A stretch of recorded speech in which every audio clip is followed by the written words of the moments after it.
Bayangin kita tidur 2 malam bersama orang yang sudah meninggal dunia, dan kita posisinya itu nggak tahu kalau orang itu udah meninggal gitu. Sampai-sampai di hari ketiga ini dia baru nyadar kalau orang tersebut yang tidur bersama dia itu ternyata sudah meninggal. Halo Bang Piko di sini. Di sini aku akan menceritakan kisah horor lagi dari subscriber aku bernama Aldi. Jadi si Aldi ini mahasiswa yang ada di Yogyakarta. Dia menginap ke rumah neneknya gitu ya teman-teman, karena setelah melakukan atau setelah melaksanakan tugas-tugas kuliah, dia pun pusing ataupun pegel-pegel ataupun capek gitu ya dengan tugas-tugas kuliah. Dia pun berinisiatif untuk liburan, bukan liburan sih, untuk nginep di rumah neneknya. Mungkin kalian bertanya-tanya, kenapa si Ali ini nggak mengetahui neneknya meninggal gitu ya. Oke, nanti aku akan ceritain, aku akan kasih tahu ya di pertengahan nanti. Sebelum aku melanjutkan cerita horor si Aldi ini, alangkah baiknya kalian yang baru tahu channel Bang Piko ini jangan lupa subscribe gitu ya, agar kalian update terus soal cerita-cerita horor dari subscriber aku gitu ya. Dan kalau kalian subscriber aku yang sekarang lagi nonton, kalau ada cerita horor boleh kirim ceritanya ya di alamat yang aku kasih di deskripsi video ini. Oke, langsung saja kita ceritakan kisah si Aldi. Jadi orang tua si Aldi ini tinggal di Lampung, dia kuliah di Yogyakarta gitu. Dan neneknya juga di Yogyakarta rumahnya gitu ya, di perkampungan yang ada di Yogyakarta. Jadi begini, Ali kan kuliah gitu ya, orang tuanya kan di Lampung. Jadi si Ali ini posisinya jauh dari orang tuanya, harus melewati menyeberangi laut gitu ya kalau mau pulang kampung. Si Ali ini setelah menyelesaikan skripsi dan tugas-tugas kuliah, dia pun ingin atau berinisiatif ke rumah neneknya untuk menghilangkan penat pada saat dia menyelesaikan tugas kuliahnya. Jadi si Ali ini ke rumah neneknya yang ada di perkampungan di Jogja, di Jawa gitu ya. Dia masuk ke rumahnya, katanya juga sih ada yang merasa beda gitu ya, vibesnya itu beda kata si Ali ya. Tapi itu anehnya, neneknya ada guys di rumah itu kata si Ali juga. Namun kayak berbeda, neneknya juga agak beda gitu, nggak seperti biasanya. Datar, cara ngomongnya datar gitu ya. Jadi Ali ini menanyakan, "Nek, nenek di mana? Aku lagi pulang kuliah nih, mau nginep di sini." Terus dijawab sama neneknya, "Oh iya cu, cina silahkan gitu. Silahkan, di situ ada makanan minuman, istirahat di situ ya, duduk."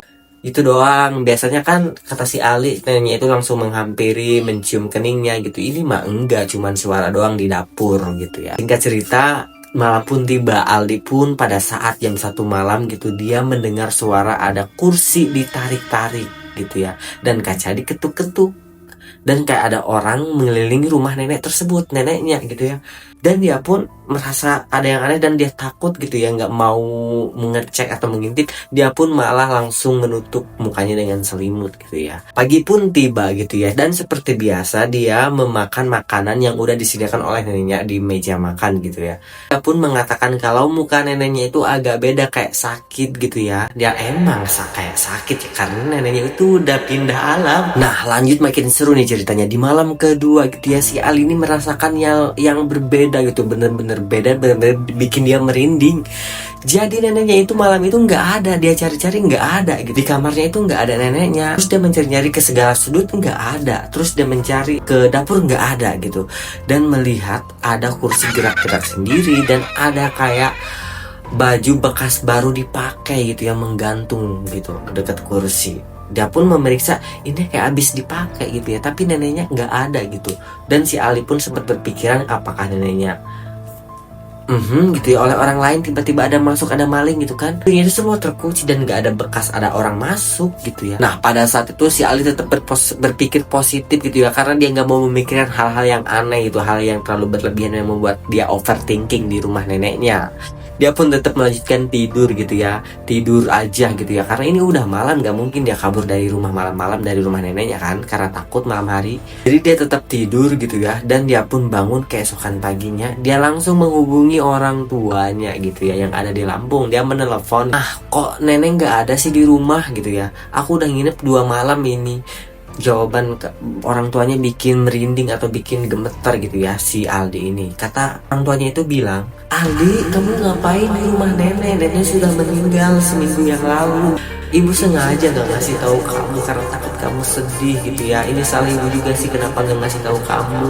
Pas dengar kata-kata itu dari ibunya, jawaban itu dari ibunya, si Aldi langsung tancap gas gitu ya, mengemasi pakaian-pakaian yang ada di tasnya, langsung keluar dari rumah neneknya. Gak bisa dibayangin sih, apalagi kalau terjadi sama gua gitu ya. Aduh, pasti bakal keinget terus karena si Ali juga keinget-inget. Bayangin kita tidur 2 malam di rumah orang yang sudah meninggal ya, meskipun itu nenek kita ya, kita tetap serem aja gitu kan, karena sosok nenek itu awalnya itu ada kan, tapi setelah beberapa hari kemudian, malam kemudian gak ada, dan dibilang bahwa neneknya sudah meninggal seminggu yang lalu. Siapa yang gak kepikiran gitu ya. Ya semoga Aldi ini tetap fokus kuliahnya gitu ya, jangan sampai kepikiran terus. Dan si Ali pun mengatakan ke aku guys, kalau setiap ngelihat nenek-nenek di pinggir jalan gitu ya, pas dia lagi jalan gitu ya, dia keinget pas dia nginep gitu ya, keinget neneknya yang sudah meninggal. Gak apa-apa ya, mungkin itu salah satu bentuk kasih sayang nenek si Aldi gitu ya, karena dia menampakkan diri pas waktu si Aldi datang ke rumah buat nginep. Kita ambil sisi positifnya aja meskipun serem. Oke, sekian dan terima kasih. Kalau kalian punya cerita horor gitu ya, boleh share ke alamat yang aku kasih di deskripsi